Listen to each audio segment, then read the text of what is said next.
السلام على الحسين محمد. بسم اللہ الرحمن الرحیم الحمدللہ الذی جعلنا من المتمسکین بولایت امیر المومنین اللہم ایاک نعبد و ایاک نستعین الصلاة والسلام بتحیت والاکرام علی اشرف الانبیاء والمرسلین واولادہ الطیبین الطاہرین المعصومین ولعن اللہ تعالی علی اعدائہ اجمعین اما بعد فقد قال حق سبحانہ تعالی فی کتابہ المجید و فرقان الحمید بسم اللہ الرحمن الرحیم انا اعطیناک الکوثر فصل لربک وانحر ان شانئک ھو الابتر۔ دیکھنے والے ناظرین، سننے والے سامعین جو ولایت علی چینل 313 سے آج کے اس جشن کو سماعت کر رہے ہیں، میں ان تمام مومنین و مومنات کی بارگاہوں میں ہدیہ تبریک پیش کرتا ہوں باب الحوائج شہزادہ علی اصغر علیہ السلام کے دنیا میں ظہور پہ۔ دعا گو ہوں، ملتمس ہوں، ملتجی ہوں بارگاہ احدیت میں، اور وسیلہ ہے سرکار باب الحوائج شہزادہ علی اصغر علیہ السلام کے جو مومنین اس وقت پوری دنیا میں آج کے اس جشن کو سماعت کر رہے ہیں۔ میرا مالک تمام کی توفیقات خیر میں اضافہ فرمائے اور باب الحوائج شہزادہ کے صدقے سے تمام کی جملہ پریشانیوں کو دور فرمائے۔ محبت اہل بیت علیہ السلام، ولایت علی علیہ السلام کے ساتھ ہمیں نصیب فرمائے۔ عزاداری حسین علیہ السلام خوشنودی جناب سیدہ کے ساتھ ہماری نسلوں میں منتقل فرمائے۔ آج فاتح کربلا باب الحوائج شہزادہ علی اصغر علیہ السلام کا دنیا میں مقدس ظہور ہے۔ آج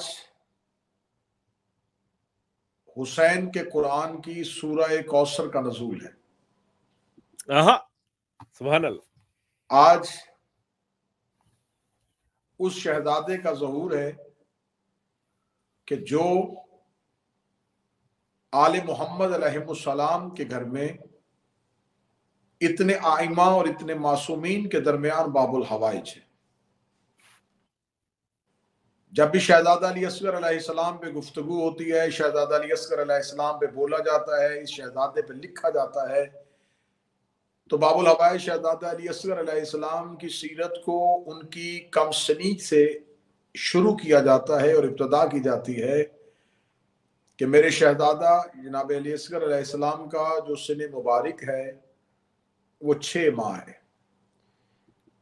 تو شہزادہ علی اصغر علیہ السلام پہ لکھنے والا، شہزادہ علی اصغر علیہ السلام پہ بات کرنے والا، شہزادہ علی اصغر علیہ السلام پہ تقریر کرنے والا جب بھی باب الحوائج شہزادہ علی اصغر پہ گفتگو کو شروع کرے گا تو وہ یقیناً یقیناً اپنی گفتگو میں کہیں نہ کہیں شہزادہ علی اصغر کی حیات طیبہ کا تذکرہ کرتے ہوئے ان کی کم سنی کو ضرور موضوع گفتگو بنائے گا۔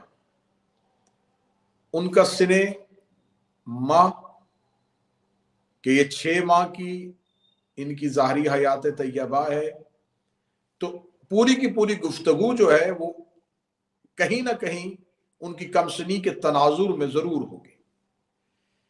دوسری گفتگو شہزادہ علی اصغر علیہ السلام پہ جب بھی بات ہوگی تو شہزادہ علی اصغر علیہ السلام کو آج بھی مذہب شیعہ میں جو ایک خاص شاعر اللہ ان کے نام کے ساتھ منسوب ہے وہ گہوارہ ہے۔ شہزادہ علی اصغر علیہ السلام کو جب بھی گفتگو ہوتی ہے، شہزادے پہ بات ہوتی ہے، تو یہ جو گہوارہ ہے وہ منسوب ہو گیا ہے باب الحوائج شہزادہ علی اصغر کے ساتھ۔ جیسا کہ بات مرتجز کی ہوگی تو نسبت امام حسین علیہ السلام سے، بات رہوار کی ہوگی تو نسبت مولا علی علیہ السلام کے ساتھ، بات معراج کی ہوگی تو نسبت رسول اللہ سے ہے، بات چادر تطہیر کی ہوگی تو نسبت جناب سیدہ سے ہے۔ کچھ چیزیں ایسی ہیں کہ جو مختلف اشیاء جو ہیں وہ منسوب جب معصوم کے نام کے ساتھ ہو جاتی ہیں تو وہ صرف قابل عزت اور قابل تعظیم نہیں رہتی بلکہ شاعر اللہ ہو جاتی ہے۔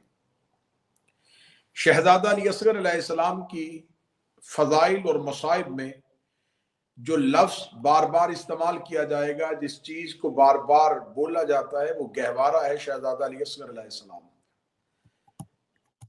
گہوارہ اس کی نسبت کیا ہے، اس کی تمثیل کیا ہے کہ گہوارہ اس چیز کو کہتے ہیں کہ جب بچہ دنیا میں آتا ہے تو اس بچے کو بہلانے کے لیے ماں کی گود کے علاوہ ایک ایسی چیز جس میں اس بچے کو لٹا دیا جائے اور اس چیز کے اندر وہ اپنے آپ کو ماں کی گود جیسا سکون محسوس کرے، اسے جھولا کہا جاتا ہے یا اسے گہوارہ کہا جاتا ہے۔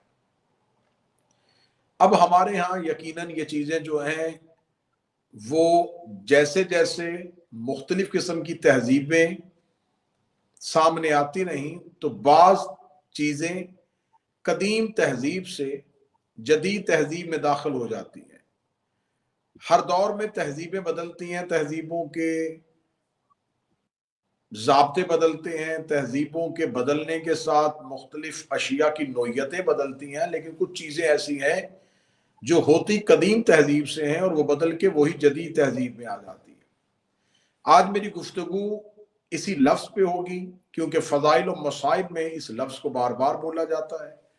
میں اپنی گزشتہ 3-4 سال میں غالباً اس شہزادے پہ مختلف قسم کی مجالس، جشن اسی ولایت علی چینل پہ ریکارڈ کروا چکا ہوں، جس پہ ہم نے شہزادی ام رباب صلوات اللہ علیہا کے پاکیزہ خاندان پہ بات بھی کر لی ہے، ہم نے شہزادہ علی اصغر کی شجاعت پہ بات بھی کر لی ہے، ہم نے شہزادہ علی اصغر علیہ السلام کے کلام پہ بھی بات کر لی ہے۔ تو آج جب شاہ صاحب نے مجھے اس موضوع کے لیے دوبارہ منتخب کیا اور مجھے یہ عزت افزائی کی کہ میں پھر شہزادے کی بارگاہ میں کچھ الفاظ ہدیہ کر سکوں، تو یقیناً ان لفظوں کو، انہی موضوعات کو دہرانے سے بہتر تھا کہ ہم کسی ایک ایسے نئے موضوع پہ بات کریں جو اس سے پہلے ہم نے کم از کم اس چینل پہ ریکارڈ نہ کی گئی ہو یا کم از کم اس موضوع پہ پہلے بولا نہ گیا ہو۔ تو میں نے پہلے کہا ہے کہ شہزادے کی جو حیات طیبہ ہے وہ بڑی مختصر ہے، ظاہری حیات طیبہ بڑی مختصر ہے۔ جب ہم مولا امیر المومنین پہ بات کرتے ہیں تو ہمارے سامنے ایک پورا باب کھل جاتا ہے۔ ہم مولا امیر المومنین کی بات کرتے ہوئے مولا امیر المومنین کے کمالات پہ بات کر سکتے ہیں، شجاعت پہ بات کر سکتے ہیں، سخاوت پہ بات کر سکتے ہیں، ان کے عدل پہ بات کر سکتے ہیں، ان کے زمانہ خلافت پہ بات کر سکتے ہیں، ان کی جنگوں پہ بات کر سکتے ہیں۔ ہمارے سامنے بہت سے موضوعات کھل جاتے ہیں۔ ایسے ہی جب بھی کسی شخصیت پہ بات ہوتی ہے تو شخصیت کسی ایک دائرے کے اندر نہیں رہتی، اس کے بہت سے فضائل و مناقب کے دروازے کھل جاتے ہیں۔ شہزادہ علی اصغر علیہ السلام پہ جب بھی بات ہوگی تو کن چیزوں پہ بات ہوگی؟ شہزادہ علی اصغر کی کمسنی پہ بات ہوگی، شہزادہ علی اصغر علیہ السلام کے 10 محرم بوقت آخر امام حسین کے استغاثہ پہ لبیک کہنے پہ بات ہوگی۔ ظاہری حیات طیبہ میں شہزادے کی 3 دن کی ظاہری عمر مبارک ہے۔ جب سفر حضرت امام حسین شروع ہوتا ہے تو شہزادہ علی اصغر کی عمر مبارک اتنی ہے جتنا حسین علیہ السلام کا سفر مبارک ہے۔ اس شہزادے کی ظاہری حیات اتنی ہے جتنا امام حسین کا مدینے سے اپنے مقصد تک پہنچنا ہے۔ تو اب اس 6 ماہ کے دوران ہمیں اس شہزادے کی پوری زندگی اس سفر سے لینی ہے۔ اب سفر میں شہزادے کی زندگی کے فضائل و مناقب تو نہیں آ سکتے، اب اس مولا پہ بات ہو سکتی ہے، ان کے اسم پہ بات ہو سکتی ہے، شہزادہ علی اصغر کے القابات پہ بات ہو سکتی ہے، ان کے باب الحوائج ہونے پہ بات ہو سکتی ہے۔ تو چند اشیاء ہیں جن پر بات ہو سکتی ہے، چند موضوعات ہیں جن پر بات ہو سکتی ہے۔ تو میں نے آج ایک لفظ کو چنا ہے، وہ گہوارہ ہے شہزادے کی۔ آج بھی اب جب کربلا میں جائیں تو مقام شہزادہ علی اصغر پر گہوارہ ہے۔ آج بھی جب عشرہ محرم کے دوران شہزادہ علی اصغر کے عنوان سے مجلس ہوتی ہے تو شبیہ گہوارہ ہی برآمد ہوتا ہے۔ آج بھی آپ امام بارگاہوں میں جاتے ہیں تو علم حضرت عباس کے نام کے ساتھ منسوب ہے، ذوالجناح اور تعزیہ امام حسین کے نام کے ساتھ منسوب ہے، تو مہندی جناب قاسم کے نام کے، تو وہاں پر گہوارہ ضرور پڑا ہوگا، اور وہ جو گہوارہ ہوگا وہ منسوب ہوگا شہزادہ علی اصغر علیہ السلام کے نام کے ساتھ۔ اب ہمیں دیکھنا یہ ہے کہ کیا واحد یہ شہزادہ علی اصغر ہی کربلا میں اتنی کم سنی میں تھے کہ جن کے ساتھ گہوارہ ہے؟ تو ہمیں کربلا میں بہت سے ایسے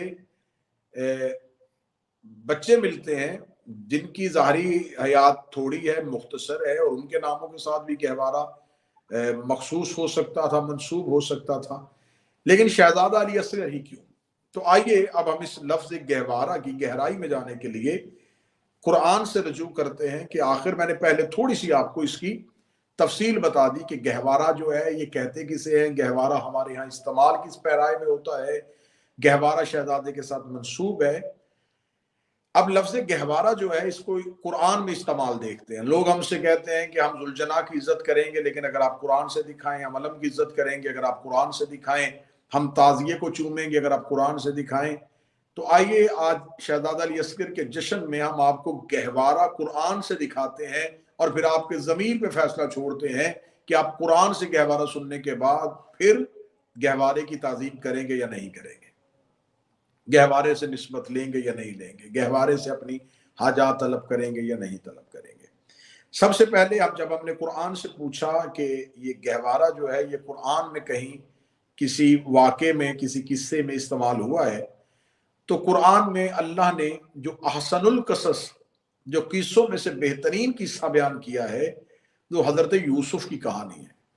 حضرت یوسف کا قصہ قرآن میں اتنا حسین اور اتنا احسن ہے کہ خدا نے واضح طور پہ قرآن میں کہہ دیا ہے کہ یہ احسن القصص ہے، یہ قصوں میں سے سب سے بہترین قصہ، یہ کہانیوں میں سے سب سے بہترین کہانی ہے۔ اس پوری کی پوری سورت کا نام سورہ یوسف رکھا گیا، اور سورہ یوسف میں خدا نے ایک پوری کی پوری ڈاکومنٹری، ایک پورا کا پورا ایک منظر جو ہے اس کی عکس بندی کی ہے۔ اب حضرت یوسف کی کہانی جو ہے، حضرت یوسف کی کہانی میں حضرت زلیخا کی محبت لوگوں کو نظر آ گئی، حضرت یوسف علیہ السلام کا حسن نظر آ گیا، حضرت یعقوب کا گریہ نظر آ گیا، بھائیوں کی بے وفائی نظر آ گئی۔ یہ وہ چیزیں ہیں جو ہم سورہ یوسف سے لیتے ہیں، جو حضرت یوسف کی کہانی سے لیتے ہیں۔ حضرت زلیخا کو حضرت یوسف سے محبت تھی، حضرت یوسف بڑے حسین تھے، حضرت یعقوب ان کی جدائی میں بہت رویا کرتے تھے، بھائیوں نے حسد کی بنیاد پہ حضرت یوسف کو کنویں کے اندر پھینک دیا تھا۔ تو یہ تمام باتیں ہیں، لیکن اس پورے موضوع میں ایک چیز ہے کہ جب زلیخا جو ہے وہ حضرت یوسف کی عصمت پر حملہ کرتی ہے تو حضرت یوسف جو ہے وہ عزیز مصر کے محل میں ہے، اور زلیخا عزیز مصر کی زوجہ ہے۔ وہ جو ہی حضرت یوسف پہ حملہ کرتی ہے تو حضرت یوسف، قرآن یہ کہتا ہے کہ اس محل سے، اس جگہ پہ جہاں محل کے جس حصے پہ کھڑے تھے وہاں سے دوڑتے ہیں اور دروازے کھلتے جاتے ہیں۔ وہ پہلے دروازے سے نکل کے اگلے کوٹری میں آتے ہیں، وہاں سے پھر دوسرے کمرے میں، پھر تیسرے کمرے میں، پھر چوتھے کمرے میں، پھر پانچویں، حتیٰ کہ حضرت یوسف علیہ السلام ساتویں کمرے تک چلے جاتے ہیں۔ یہ ساتویں کمرے تک جاتے ہوئے دروازے خود بخود کھلتے ہیں، یعنی کہ حضرت یوسف جو ہیں، پہلی بات یہ ہے کہ حضرت یوسف نے جب اپنی عصمت کا دفاع کرنا تھا تو وہ پہلے کمرے میں کر سکتے تھے۔ یہ حضرت یوسف کو ساتویں کمرے میں لے کے جایا جا رہا تھا، حضرت یوسف کو ساتویں کمرے میں بھیجنا اللہ کا ارادہ تھا۔ حضرت یوسف اپنے علم نبوت کے ساتھ جانتے تھے کہ مجھے ساتویں کمرے میں جانا ہے۔ اگر طاقت نبوت یہ تھی کہ انہوں نے ساتویں کمرے میں بھی جا کر زلیخا کو دلیل کے ساتھ مطمئن کرنا تھا، دلیل دینی تھی زلیخا کو، تو حضرت یوسف پہلے حجرے سے کیوں دوسرے سے پھر تیسرے پہ کیوں گئے؟ تو جب ہم نے دیکھا کہ حضرت یوسف جب ساتویں حجرے میں گئے تو ساتویں کوٹری میں، ساتویں کمرے میں کیا تھا؟ تو قرآن یہ کہتا ہے کہ ساتویں کمرے میں ایک پنگھوڑا تھا، ایک جھولا تھا جس کے اندر ایک بچہ تھا۔ جو ہی حضرت یوسف اس کمرے تک گئے تو پھر حضرت یوسف رک گئے۔ اب حضرت یوسف رک گئے اور حضرت زلیخا آگے بڑھی، اور اسی اسنا میں عزیز مصر کو خبر پہنچتی ہے، اور عزیز مصر کو اسی کمرے میں بھیج دیا جاتا ہے۔ جب عزیز مصر اس کمرے میں آتا ہے تو وہ دیکھتا ہے کہ میرا غلام جو ہے وہ اس کمرے میں موجود ہے، اور میری زوجہ بھی اس کمرے میں موجود ہے۔ اس سے پہلے کہ وہ حضرت یوسف کی جانب بڑھتا، حضرت یوسف اپنی پاک دامنی کا ثبوت دینے کے لیے عزیز مصر کو ایک دلیل دیتے ہیں، اور وہ دلیل دیتے ہوئے کہتے ہیں کہ باخدا یہ حملہ تیری عزت پر میں نے نہیں کیا، بلکہ میری عصمت پر حملہ کیا گیا تھا، میری عزت پر حملہ کیا گیا تھا۔ عزیز مصر کو زلیخا مختلف ہیلے اور بہانوں کے ساتھ مطمئن کرنے کی کوشش کرتی ہے۔ یہ قرآن کہتا ہے کہ حضرت یوسف کی نگاہ اس بچے پہ جاتی ہے جو گہوارے میں تھا۔ وہ بچہ گہوارے میں تھا، اور حضرت یوسف بول کے کہتے ہیں کہ عزیز مصر، نہ تو میری گواہی کو قبول کر، نہ تو گواہی قبول کر زلیخا کی، اس گہوارے والے بچے سے پوچھ۔ وہ گہوارے میں بچہ جو ہے وہ بولتا ہے اور وہ بول کے کہتا ہے کہ اے عزیز مصر، اگر تو یوسف کا کرتا آگے سے پھٹا ہے تو پھر اس کا مطلب ہے کہ زلیخا سچی ہے، زلیخا اپنے آپ کو بچا رہی تھی اور یوسف نے حملہ کیا، اور اگر یوسف کا کرتا پیچھے سے پھٹا ہے تو پھر یہ ماننا پڑے گا کہ یوسف دفاع کر رہے تھے اور زلیخا حملہ کر رہی تھی۔ اس ایک گواہی پہ عزیز مصر حضرت یوسف کو سچا سمجھ لیتا ہے، کیونکہ گواہی بڑی معتبر ہوتی ہے۔ اب یہ حضرت یوسف کو بچانے کے لیے جو پہلی گواہی آئی وہ گہوارے سے آئی تھی۔ اس گہوارے والے بچے کی گواہی کے لیے یوسف کو 7ویں کمرے میں جانا پڑا۔ حضرت یوسف 7ویں کمرے میں اس لیے گئے تھے کہ گواہ 7ویں کمرے میں تھا۔ نبی اپنے گواہ تک جانے کے لیے 7 مختلف کمروں سے گزرا تاکہ گواہ تک پہنچے، کیونکہ دعویٰ اس وقت تک ادھورا ہوتا ہے جب تک اس دعوے پر کوئی گواہ موجود نہ ہو۔ جیسے کہ یوسف نے 7ویں کمرے میں جا کے اپنی نبوت کی گواہی کے لیے اپنے گواہ کی تلاش کی اور اپنے گواہ کے لیے 7ویں حجرے میں گیا، 7ویں کوٹری میں گیا۔ اس طرح 40 سال تک نبی خاموش رہے۔ جب 13 رجب کو کعبہ میں علی آئے تو لا الہ الا اللہ اور محمد رسول اللہ کا اعلان اس لیے کر دیا کہ اب دعوے کے ساتھ گواہ بھی دنیا میں آ چکا تھا۔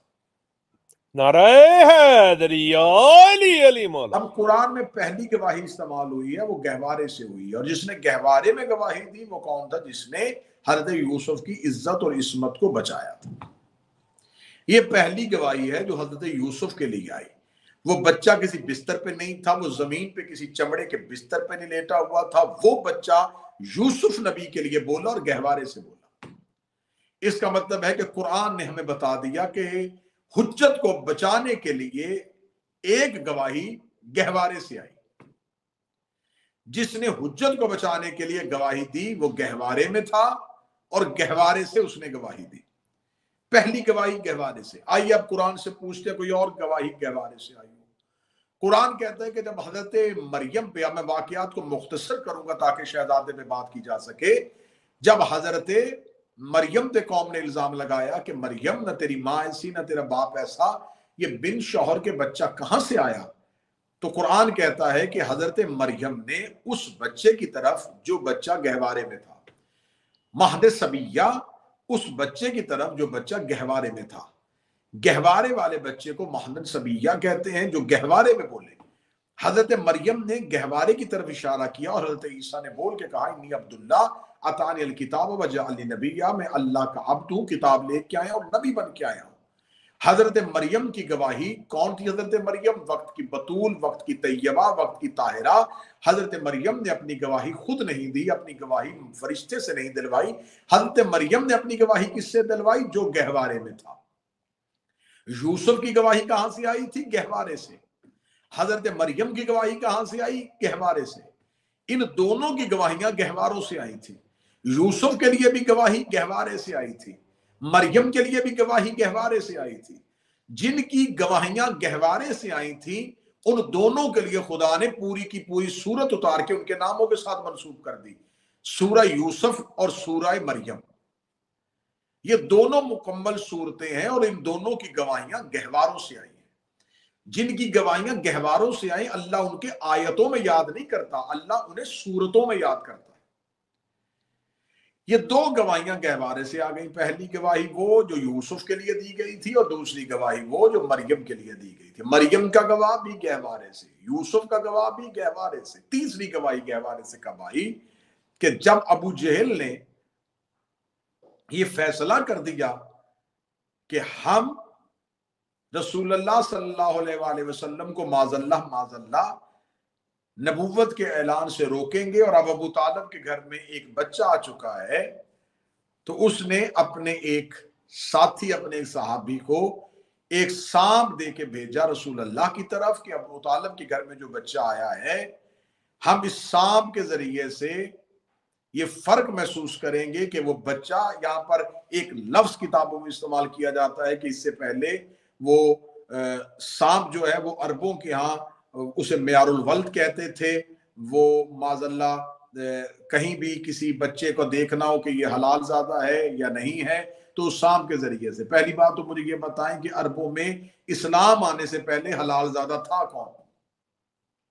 جی قبلہ جی ماشاء اللہ. عرب کفار کے اندر جہاں پہ برائیاں عام تھی، جہاں پہ معاشرتی برائیاں اتنی عام تھی، جہاں پہ رشتوں کا تقدس نہیں تھا، تو وہاں پر آپ کیسے فیصلہ کر سکتے ہیں کہ ان کے ہاں کوئی ایک سانپ ایسا پالا گیا ہو جس سے وہ اپنے معیار الولد یعنی کہ حلالی اور حرامی بچے کی پہچان کر سکتے ہو؟ تو یہ نہیں تھا. عربوں کے ہاں یہ سانپ رکھنے کا تصور جو نہیں تھا، بلکہ انہوں نے سانپ اس لیے اس دے کے بھیجا کہ ہم پتہ کریں کہ یہ بچہ وہی تو نہیں ہے جس نے نبوت کا تحفظ کرنا ہے. جیسا کہ حضرت موسیٰ کے دور پہ فرعون کے دور میں آگے جادوگروں نے کہا تھا کہ بچہ ہے جو بنی اسرائیل میں آئے گا، جو نبی ہوگا، اور اس کے آنے کے بعد تیری خدائی کا نظام ختم ہو جائے گا. تو جب حضرت موسیٰ بچپن میں تھے تو حضرت موسیٰ کے سامنے آگ رکھی گئی تھی. وہ آگ کس لیے رکھی گئی تھی کہ فرعون جانتا تھا کہ اگر یہ نبی ہوا تو اسے آگ میں اور روشنی اور ہیرے کی چمک میں فرق سمجھ میں آ جائے گا، اور اگر یہ عام بچہ ہوا تو یہ آگ کو چمکتی ہوئی چیز دے کے پکڑ لے گا. تو اس کا مطلب یہ تھا وہ حضرت موسیٰ کو نقصان پہنچانا نہیں تھا، وہ حضرت موسیٰ کا امتحان لینا تھا. وہ امتحان لینا چاہتا تھا کہ موسیٰ کو آگ میں فرق ہے کہ آگ کی چمک اور ہوتی ہے اور ہیرے کی چمک اور ہوتی ہے. لہٰذا اس نے نبوت کے امتحان کے لیے آگ سامنے کی تھی، صرف دیکھنے کے لیے کہ یہ وہی بچہ ہے یا کوئی اور ہے، یہ نبی ہے یا غیر نبی ہے. تو ابو جہل نے بھی سانپ دے کے اس لیے بھیجا تھا کہ پتہ کروں کہ یہ وہی ابو طالب کا بیٹا ہے جس نے نبوت کا تحفظ کرنا یا کوئی اور ہے. لہٰذا وہ معیار الولد نہیں تھا، بلکہ حضرت ابو طالب کے گھر میں اس حجت کی تلاش تھی جس کے بارے میں عربوں نے پہلے پڑھ رکھا تھا کہ وہ نبی اس وقت طاقتور ہو جائے گا جب اللہ اپنی طاقت کو اس کے لیے زمین پر اتار دے گا. نعرہ حیدری یا علی علی مولا جی قبلہ جی. جب اللہ اپنی طاقت کو اس کے لیے زمین پر اتار دے گا تو پھر اس سے کوئی نہیں بچ سکے گا، پھر اس کے آگے کوئی بشر نہیں آ سکے گا. لہٰذا وہ حضرت امیر المومنین کے سامنے اس سانپ کو لے کے آئے. لیکن حضرت موسیٰ کے سامنے جب آگ کی گئی تو حضرت موسیٰ کا امتحان تھا، لیکن موسیٰ نے کوئلہ اٹھا کے اپنی زبان پہ رکھ لیا. جل گئی زبان. موسیٰ نبی کی دعا آج بھی قرآن موجود ہے، رب اشرح لی صدری ویسر لی امری واحلل عقدۃ من لسانی، میرے اللہ میری زبان کی لکنت دور فرما دے. بچپن کا چھالا تھا جو حضرت موسیٰ کی زبان پہ پڑ گیا تھا.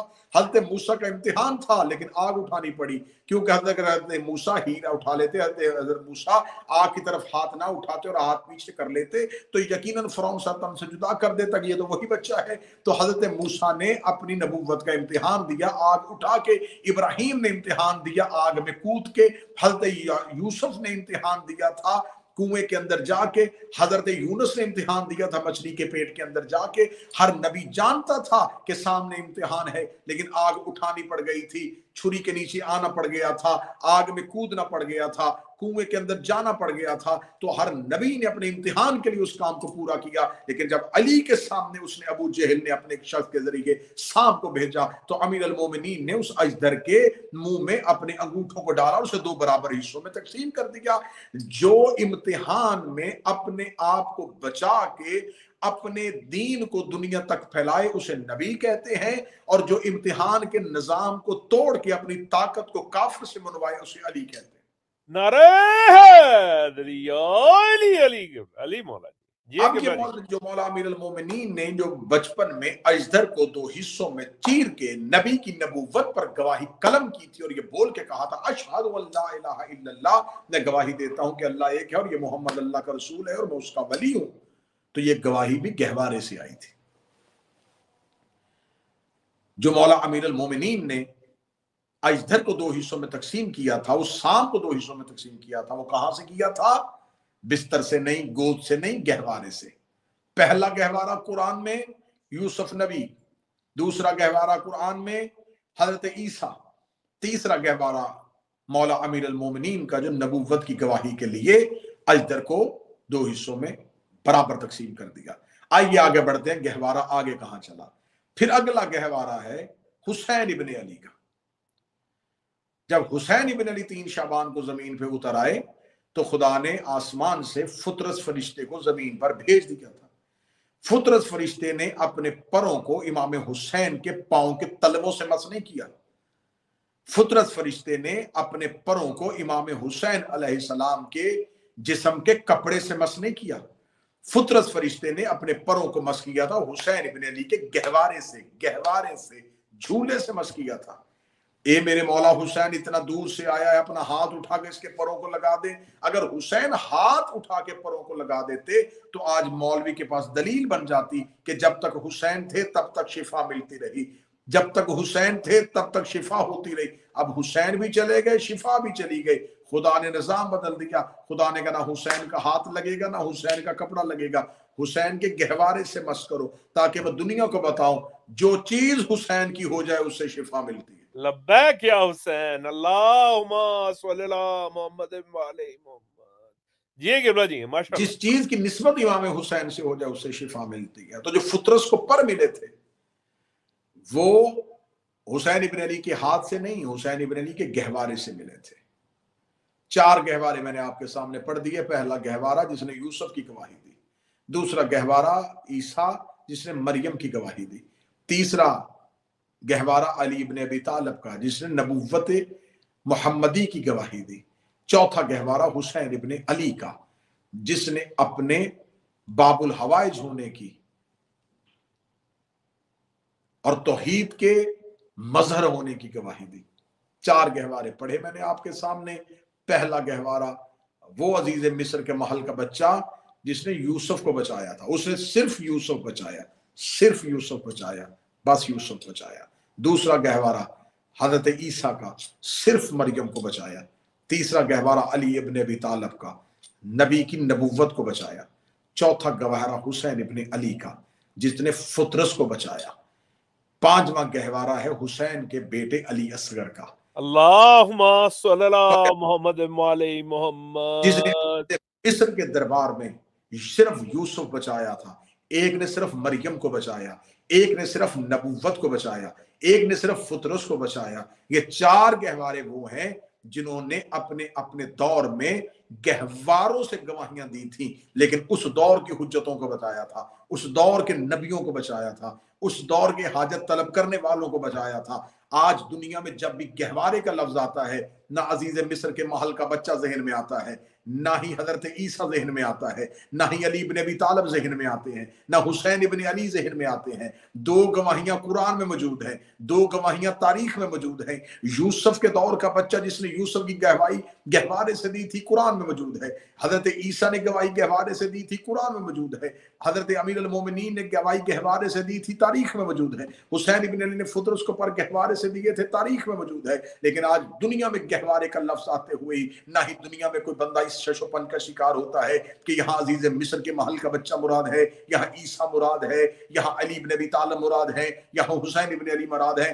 گہوارہ ذہن میں آتے ہی ایک ہی نام ذہن میں آتا ہے, شہزادہ علی اصغر, شہزادہ علی اصغر, شہزادہ علی اصغر. ان گہواروں میں اس گہوارے میں فرق کیا ہے جو صرف اپنے دور کی حجتوں کو بچائیں؟ وہ یہ 4 گہوارے تھے. جو اللہ سے لے کے قیامت تک کی حجتوں کو بچائیں وہ علی اصغر کا گہوارہ. نعرہ حیدری علی علی مولا. جی قبلہ جی, سبحان اللہ سبحان اللہ. اب شہزادہ علی اصغر کا گہوارہ اتنا معتبر کیوں ہو گیا؟ شہزادہ علی اصغر نے گہوارے میں کیا کیا تھا؟ آئیے اب تاریخ سے پوچھتے ہیں. یہ من گھڑت نہیں, یہ روزہ خوانی نہیں, یہ صرف منظر کشی نہیں ہے. جب حسین ابن علی نے 10 محرم عاشور کے دن صدائے نصرت بلند کی اور استغاثہ بلند کیا, حل من ناصر ینصرنا, کون ہے جو نصرت حسین کرے؟ اب حسین ابن علی نے جو استغاثہ بلند کیا تھا, یہ استغاثہ کس چیز کا تھا؟ نصرت کا. نصرت کس کی تھی؟ حجت الہیہ کی. اس کا مطلب کہ حسین اپنی نصرت کے لیے نہیں بلا رہے تھے, حسین اللہ کی نصرت کے لیے بلا رہے تھے. حسین نے کہا کوئی ہے جو نصرت کرے. یہ نصرت کس کی تھی؟ حسین ابن علی کی نہیں, اللہ کی نصرت تھی. میں بار بار لفظ ریکارڈ کروا رہا ہوں, یہ 10 محرم 61 ہجری کربلا میں نصرت حسین نہیں, نصرت پروردگار ہو رہی تھی. اگر 10 محرم 61 ہجری کو کربلا میں نصرت حسین ہو رہی تھی تو آج کربلا میں جا کے زیارت شہدائے کربلا پڑھتے ہوئے یہ نہیں کہا جاتا السلام علیکم یا انصار الحسین, کہا جاتا السلام علیکم یا انصار اللہ, اے اللہ کے ناصرو تم پر ہمارا سلام. تو یہ جو کربلا میں شہید ہوئے تھے یہ نصرت حسین کر رہے تھے، لیکن اصل میں وہ نصرت حسین نہیں، وہ نصرت پروردگار تھی. اب حسین نے بلایا، حسین ابن نے کہا کوئی ہے جو اللہ کی نصرت کرے. اب یہاں پر تاریخیں کہتی ہیں کہ جو ہی حسین ابن علی نے نصرت کے لیے بلایا تو جو نصرت کے لیے آ چکے تھے وہ شہید ہو چکے تھے. جو نصرت پہ لبیک کہہ رہے تھے، جن، انس، ملائکہ، ہوا، زمین، آسمان، ان تمام نے امام حسین کی صدائے نصرت پہ لبیک کہا تھا. جنات نے کہا تھا ہم ان کو ختم کر دیتے ہیں، ملائکہ نے کہا تھا ہم ان کو برباد کر دیتے ہیں، زمین نے کہا تھا میں ان کو نگل لیتی ہوں، آسمان نے کہا تھا میں ان پر ٹوٹ پڑتا ہوں، ہوا نے کہا تھا میں انہیں اڑا کے لے جاتی ہوں، بارش نے کہا تھا میں انہیں پانی میں دفنا دیتی ہوں. حسین ابن علی نے نہ جنات کی مدد لی، نہ ملائکہ کی مدد لی، نہ انبیاء کی مدد لی، نہ فرشتوں کی مدد لی، نہ زمین کی مدد لی، نہ آسمان کی مدد لی، کسی چیز کی مدد نہیں کی. اے میرے حسین ابن علی مولا، جب آپ نے کسی کی نصرت کی لینی نہیں تھی، آپ نے کسی کی نصرت پہ لبیک کو قبول نہیں کرنا تھا، آپ نے صدا بلند کیوں کی تھی؟ اس کا مطلب ہے کہ حسین ابن علی ان کی صدائے لبیک کے لیے صدائے استغاثہ بلند نہیں کر رہے تھے. حسین ابن علی کو کسی ایک خاص آواز کی انتظار تھی. حسین ابن علی نے جنات کی آواز کو اڑا دیا، ملائکہ کی آواز کو درگزر کر دیا، ہر ایک کو انکار کر دیا. جو ہی حسین نے کائنات کو انکار کر دیا، کائنات میں سناٹا طاری ہوا. اگر حسین ابن علی نے ہماری لبیک کو قبول نہیں کرنا تھا، صدا بلند کیوں کی تھی؟ ابھی تھوڑی دیر پہلے کہا حل من ناصر ینصرنا، جب ہم نے لبیک کہا حسین نے انکار کیا، ہم نے لبیک کہا حسین نے انکار کیا. جب حسین انکار کر رہے ہیں تو حسین نے صدا بلند کس کے لیے کی تھی؟ جب کائنات میں سناٹا طاری ہوا تو خیمے کے دروازے سے شہزادی فضہ کی آواز آئی، حسین اصغر بلا رہے ہیں. شہزادہ علی اصغر نے اپنے آپ کو گہوارے سے گرایا اور گرا کے کہا لبیک یا حجت اللہ، اے اللہ کی حجت میں اصغر لبیک کہہ رہا ہوں. اس کا مطلب ہے یہ حل من ناصر صرف اصغر کے لیے تھی، کیونکہ کربلا میں حسین مقام علی اصغر دکھانا چاہتے تھے کہ کربلا میں ہر کوئی آ رہا تھا نصرت حسین کی خاطر. جب سارے سو گئے تھے، حسین نے پھر جب حل من ناصر ینصرنا کہا تو اللہ کی نصرت کے لیے بلایا تھا، اور اللہ نے اپنی نصرت کے لیے گہوارے سے علی اصغر کو اٹھایا. شہزادہ علی اصغر نے گہوارے سے لبیک کہا. تو اب مجھے کہنے کا اجازت دیجئے، گہوارہ منسوب شہزادہ علی اصغر کے ساتھ اس لیے ہے کہ ہر ایک نبیوں کی نصرت کے لیے اٹھا تھا، اصغر کربلا میں توحید کی نصرت کے لیے اٹھا. نعرہ حیدری علی علی مولا جی ہیں، قبلہ جی ہیں، ماشاءاللہ. یہ اللہ کے پاس آخری دلیل تھی، یہ خدا کے پاس کربلا میں وہ دلیل تھی جو حسین ابن علی کے لیے اللہ نے بچا کے رکھی.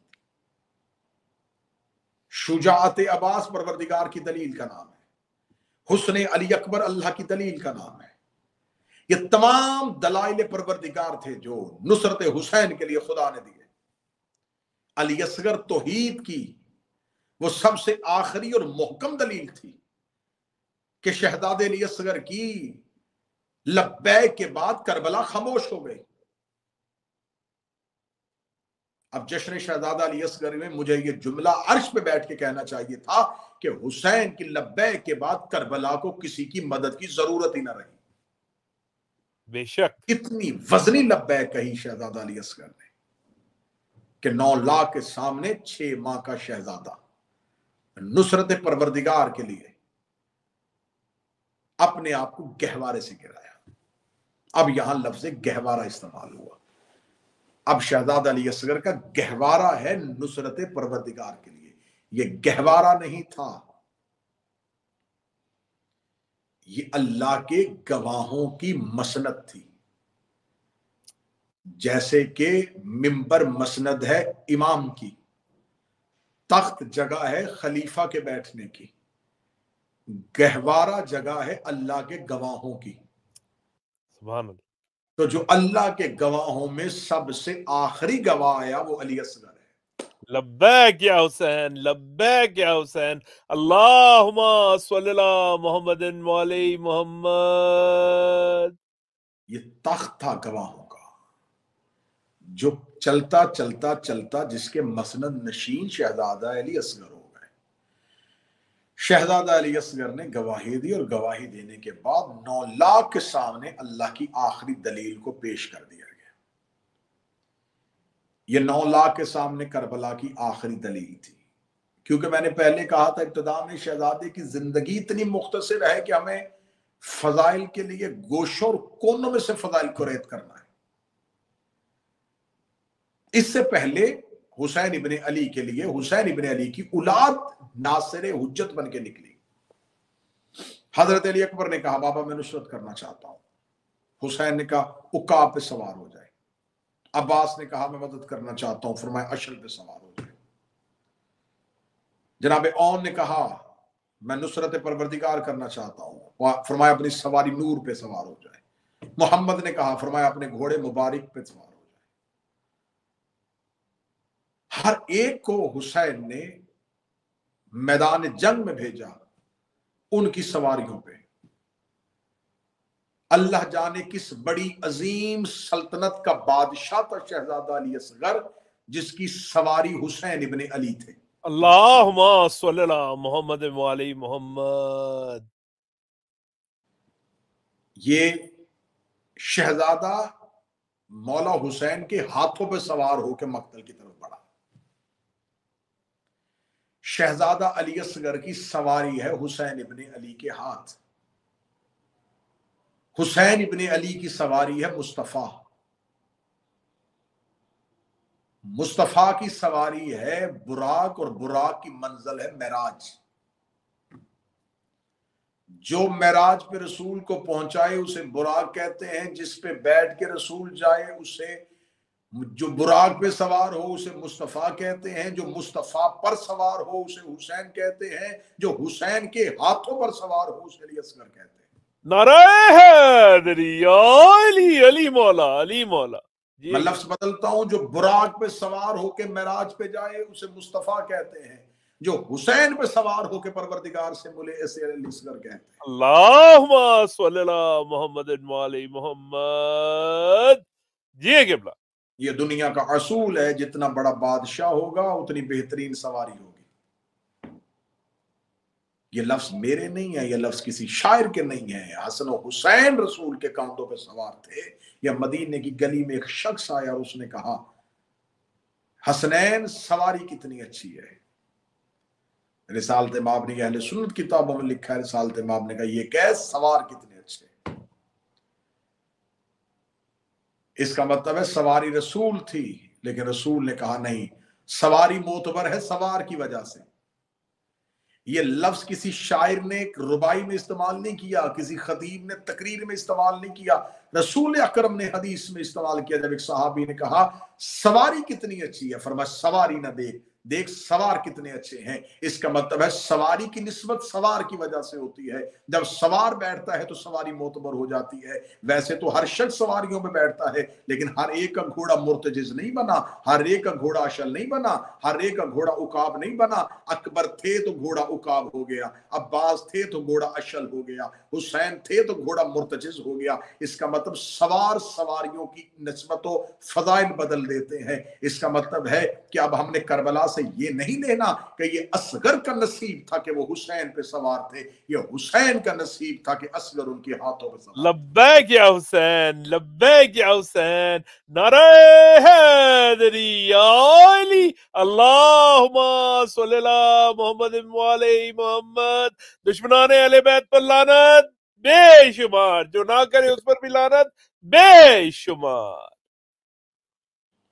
تو اب ایک ایک موضوع جو ہے وہ طویل ہوتا چلا جائے گا۔ اگر ہم گہوارے پہ بات کریں گے تو موضوع طویل ہو جائے گا، اگر ہم سواری اصغر پہ بات کریں گے تو موضوع طویل ہو جائے گا۔ گفتگو کو آخری موڑ پہ لے کے آتے ہیں کہ یہ شہزادہ باب الحوائج کیوں ہے۔ باب الحوائج حاجات پوری کرنے والا دروازہ۔ خدا جو ہے صرف خدا ہے جو محتاج نہیں ہے، باقی کائنات میں اللہ اور 14 کے سوا، اللہ اور آل محمد کے علاوہ، اللہ اور اہل بیت علیہ السلام کے علاوہ پوری دنیا میں ہر کوئی کسی نہ کسی کا محتاج ہے۔ جو کسی سے احتیاج رکھے اسے محتاج کہتے ہیں، جو کسی کی حاجت پوری کرے اسے حاجت روا کہتے ہیں۔ جہاں جا کے حاجتیں رکھی جائیں اسے دروازہ حاجت کہتے ہیں۔ جس دروازے سے جا کے حاجت منزل پہ پہنچے اسے حوائج کہتے ہیں، جہاں جا کے وہ دروازہ کھلے اسے باب الحوائج کہتے ہیں۔ باب الحوائج کسی ایک مختصر کسی چھوٹے لقب کا نام نہیں، باب الحوائج ہے اللہ کے دروازے کا نام۔ آہا، بے شک، جس کے آگے کوئی چیز نہ ہو، دروازہ کھلے اور سیدھی نظر توحید پہ پڑے۔ باب الحوائج ہونا بڑا مشکل ہے۔ اگر باب الحوائج ہونا اتنا آسان ہوتا تو اس گھر میں مختصر باب الحوائج ہے۔ یہاں جن کا تذکرہ باب الحوائج میں ہوتا ہے، حضرت موسیٰ کاظم باب الحوائج ہے، حضرت ابو الفضل العباس باب الحوائج ہے، حضرت مسلم بن عقیل باب الحوائج ہے، شہزادہ علی اصغر باب الحوائج ہے، اور بی بی ام البنین صلوات اللہ علیہ باب الحوائج ہے۔ باب الحوائج اتنا بڑا عہدہ ہے، علی باب العلم ہے، اصغر باب الحوائج ہے، بے شک، حسین باب اللہ ہیں، عباس باب الحوائج۔ یہ 6 ماہ کی ظاہری حیات میں باب الحوائج کیسے؟ خدا کہتا ہے کہ میں تم سے میں نہیں بولوں گا، میں تم سے گفتگو نہیں کروں گا، کیونکہ خدا کہتا ہے کہ میرے ہاں بولا نہیں جاتا، میں تم سے بولوں گا نہیں۔ بولیں گے یہ کیونکہ یہ میری زبان ہے۔ اس کا مطلب اللہ نے لسان اللہ بنائے، اللہ نے اذن اللہ بنائے۔ جو اللہ کی زبان بن کے بولیں وہ یہ، جو اللہ کا کان بن کے سنیں وہ یہ۔ خدا کہتا ہے نہ میں بولتا ہوں، میں تم سے نہ بولوں گا نہ میں تمہاری سنوں گا، بولوں گا بھی ان کے ذریعے، سنوں گا بھی ان کے ذریعے۔ سبحان اللہ۔ شہزادہ علی اصغر وہ ہے جو اپنی ظاہری حیات طیبہ میں ایک ہی بار بولا، اور وہ صرف حسین کے لبیک کے لیے بولا۔ اب قیامت تک علی اصغر بولیں گے نہیں، صرف سنیں گے۔ آہا آہا، جو اللہ کا کان بن کے اللہ کو حاجتیں، اللہ کی جگہ پہ حاجتیں سن رہا ہے، اسے علی اصغر کہتے ہیں۔ نعرہ حیدری علی، لبیک یا حسین، لبیک یا حسین، میرا اللہم صلی اللہ محمد جیسے اس وقت جتنے بھی احباب سن رہے ہیں، اگر ان میں سے کوئی بے اولاد ہے، میرا مالک انہیں اولاد عطا فرمائے۔ الہی آمین، جن کے لیے آپ دعا فرمائے، شہزادہ باب الحوائج انہیں اولاد عطا فرمائے۔ الہی آمین۔ شہزادہ باب الحوائج کی بارگاہ میں اتنے فضائل ہدیہ کرنے کے بعد ہم درخواست گزار ہیں شہزادی بنت امراء القیس ام رباب صلوات اللہ علیہا کی پاک بارگاہ میں، الہی کریم کربلا امام حسین کی بارگاہ میں، اے میرے مولا شہزادی کے تبسم اور مولا حسین کی مسکراہٹ کا صدقہ، جو اس وقت اس جشن کو سماعت کر رہے ہیں، جو حاجت، مصیبت، مشکل، امتحان، آزمائش ہے، اس شہزادہ علی اصغر کے تبسم کا واسطہ اسی لمحے میرے مالک اس شہزادے کا صدقہ وہ حاجت اپنی بارگاہ میں قبول فرما۔ الہی آمین، ہر اس مشکل میں میرا مولا علی اصغر کی عزت کا صدقہ مشکل کشائی فرما۔ الہی آمین، ہر ایک پریشانی کو اس باب الحوائج کا صدقہ میرے مالک ختم فرما دے۔ الہی آمین، ہر ایک تکلیف کو اس باب الحوائج کی عزت کا صدقہ شہزادہ علی اصغر علیہ السلام کے اسرار کا واسطہ اس تکلیف کو آسانی میں تبدیل فرما۔ الہی آمین، میرے مالک جن کی اولاد ہے انہیں صحت والی زندگی عطا فرما، الہی آمین، جو پریشان حال ہے ان کی پریشانیوں کو دور فرما، جو مصیبت میں ہیں ان کی مصیبتوں کو دور فرما، الہی آمین، جو غم میں ہیں ان کے غموں کو دور فرما، جو بیمار ہیں انہیں مکمل شفا عطا فرما، جو بے روزگار ہیں انہیں روزگار عطا فرما، جو مختلف قسم کے مقدمات، تکالیف، مصیبتوں میں ہیں میرا مالک شہزادہ علی اصغر کی عزت کا صدقہ ان کی مصیبتیں اور تکلیفیں دور فرما۔ میرے مالک ہمیں کربلا کی بار بار زیارت نصیب فرما، ہمیں مولا حسین کا سچا سچا عزادار فرما، مولا اب باب الحوائج ابو الفضل العباس کی عزت کا صدقہ ہمیں ولایت علی پہ کاربند رہنے کی توفیق عطا فرما۔ الہی آمین، صراط مستقیم کی معرفت عطا فرما، ہمیں 14 کی معرفت عطا فرما، ہمیں اہل بیت کی معرفت عطا فرما، ہمیں ان کی محبت مودت اور ولایت عطا فرما، ہمیں ان کا غم نصیب فرما، ان کی خوشیوں میں خوش ہونے کا طریقہ عطا فرما، ان کے غموں میں ماتم گزار ہونے کا سلیقہ عطا فرما، ہمیں مولا کا انتظار نصیب فرما، اپنے مولا کا انتظار کے بعد دیدار نصیب فرما، دیدار کے بعد اپنے مولا کی نصرت نصیب فرما، نصرت کے بعد مولا کے قدموں میں شہادت کی موت عطا فرما، جو قید ہے انہیں رہائی عطا فرما، پریشان حال ہے ان کی پریشانیوں کو دور فرما، پوری دنیا میں جہاں جہاں حسین کی عاشق ہے میرے مالک ان کی عزت و نموز کی حفاظت فرما، میرے مولا ہمیں امام حسین کا عارف بنا، ہمیں امام حسین کا حسینی بنا، ہمیں سچا علی والا بنا، ہمیں اپنے آقا و مولا کی نصرت کرنے کی طاقت نصیب فرما، شہزادہ علی اصغر علیہ السلام کی عزت کا صدقہ، اے پہلے علی تجھے اس علی کی عزت کا واسطہ جو بھی مومنین کی حاجات ہے وہ اپنی بارگاہ میں قبول فرما، صاحب کے رزق عزت صحت مال اور وقت میں اضافہ فرما، ان کی والدہ کے درجات بلند فرما، جتنے لوگ سن رہے ہیں ان کے مرحومین کو شہزادہ علی اصغر کی عزت کا صدقہ آج کی رات ان کی مغفرت فرما، میرا ان کے گھر والوں کی ان کی اہلیہ ان کے بچوں کی جتنی پریشانیاں ہیں وہ دور فرما، ان کا جو سلسلہ ہے ولایت علی 313 کے ذریعے سے آل محمد علیہ السلام کی ولایت اور عرفان دنیا تک پہنچانا، میرے مالک ان کی یہ صحیح کوشش کاوش اپنی بارگاہ میں قبول فرما، ربنا تقبل منا انک انت السمیع العلیم، آمین یا رب العالمین، اللہم صلی علی محمد۔